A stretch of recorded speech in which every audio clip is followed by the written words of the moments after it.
দেওয়া হয়নি। এখন যেটা হয়েছে তো একেবারেই এই বছরটা তো খুবই অস্বাভাবিক একটা বছর। যেই বছর আমরা শুরুই করেছি প্রক্রিয়া, আমি আসার পরে সেপ্টেম্বর অক্টোবরে আবার বই পরিমার্জন করতে হয়েছে, বইয়ের সিলেবাস কারিকুলাম নতুন করতে হয়েছে, বইয়ের সংখ্যা অনেক বেড়েছে এবং বিদেশে কোনো বই ছাপানো হচ্ছে না। কাজে দেশের সক্ষমতা কত সেটা এই বছরই প্রথম দেখা যাচ্ছে এবং তাতে করে তো দেরি হবে।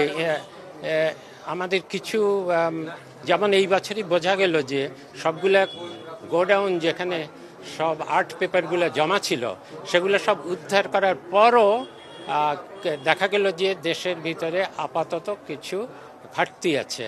সেগুলো বিদেশ থেকে জাহাজ রওনা হয়ে গেছে এবং জাহাজ কবে নাগাদ সবাই সব বই পাবে এটা আমি জানি না।